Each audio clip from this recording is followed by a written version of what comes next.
Hello, my African brothers and sisters. This is your teacher, Kaitesi. Now, today I'm going to explain why I've been telling you exactly that we need to change our education system. This education system that we're using, that the Bazungu put in play, it doesn't matter how long we're going to use it for. It doesn't matter how we try and think that we can change our minds. We will never respect Africans, fellow Africans. We will never work for Africa unless we're using our own education system. The fact that we're using the Muzungu's education system is why we believe, psychologically, mentally, Africans believe they are working for the Muzungu. And this is what has happened in Kenya. This is the problem. Luto forgot he was working for Kenyans. He forgot that as an employee of the government of Kenya, he was working for Kenyan citizens. He started working for the Muzungu. It is not that he's even confused. It is because he's going in line with how he was educated. If you're educated using someone else's system and program, you will always think of that person as being your boss, your leader.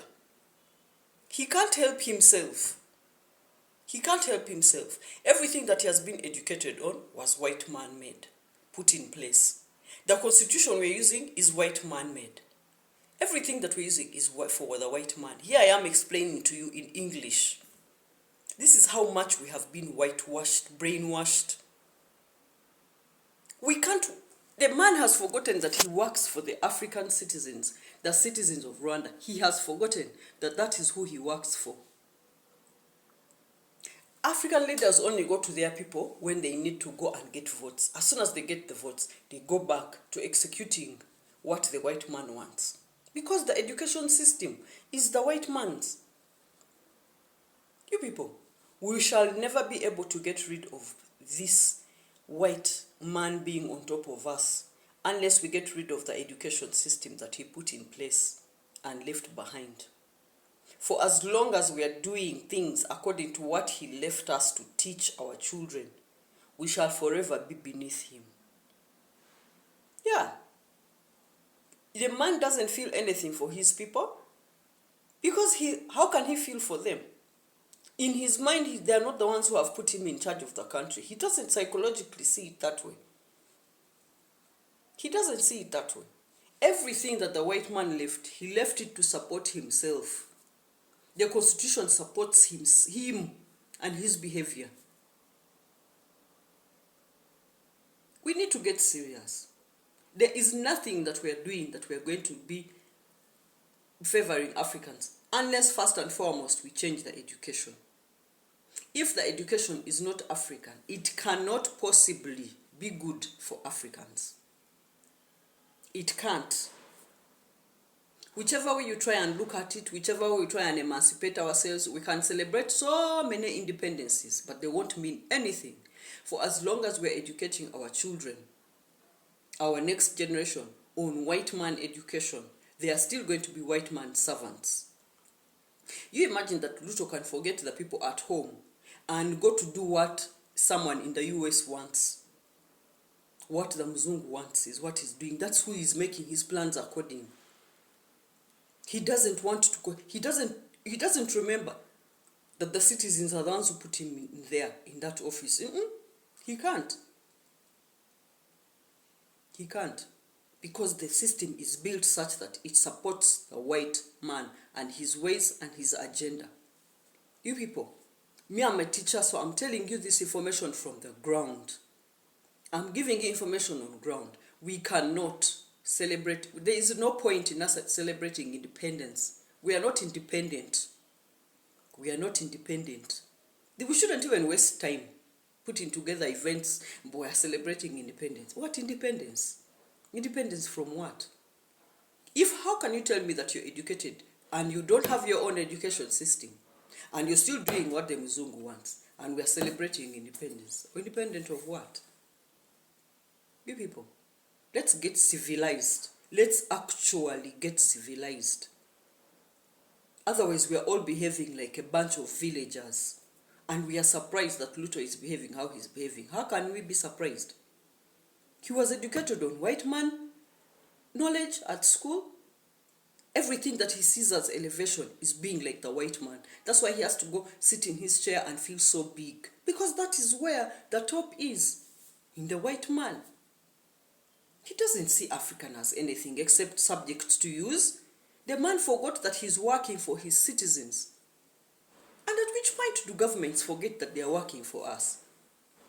Is it because we forgot? Because it's possible that the citizens have forgotten that the government works for them. If you do not know that someone is working for you, they are going to sit on you. Now, the white man sits on Ruto, Ruto sits on the country. Yeah, because the citizens are trying to now remind him and see how much trouble he's causing them. Look at how many young men and women in Kenya have died just because they are trying to remind the servant that he works for them. This is the same thing that was happening in our homes, domestically. Workers come in homes, they start taking over the homes. They are the ones who command. This is how many children have been killed in homes by maids. Because they have forgotten. They have forgotten who they are working for. They've forgotten. They think that it's them now who are in charge of the home. This is how the president of Kenya forgot that he was a servant to the Kenyans. And he thinks of himself as being a servant of the white man. And now we are stuck there wondering how it got to be that bad. If we don't change the education system, there is nothing that we are talking about that is going to change. I'm telling you the truth. Without a change in the education, without us sitting down and taking the time to build our own education systems in Africa, our own teaching programs, and we continue importing and importing and importing more programs. This one is nice, this one is from here, this one is from here. If it's not African, it is not nice. Full stop. It can be whatever, but if it's not built by your people for your people, it will never be suitable for your people. Africans, wake up. Wake up. You've slept long enough. You've slept long enough. Governments work for us. We have to demand that our governments change our education systems to systems that work for us, that are for us by us. Otherwise, it's a waste of time. Celebrating independence, what? Doesn't mean anything. If you still have to go to the Mzungu for advice on how to take care of your family, you cannot tell me that you're independent on anything. So the problem which is happening in Kenya is that the leader forgot that he works for the people. And the reason why he forgot is because he's educated on the white man's education. This all starts with the education, because education is the foundation. If the foundation is built based on the white man's knowledge and ways and system, it cannot work for the African, full stop. Don't move around it, go around it, look at it in any angle you like. But if it's not African, built by Africans, it will never work for Africa. Okay? Have a good day.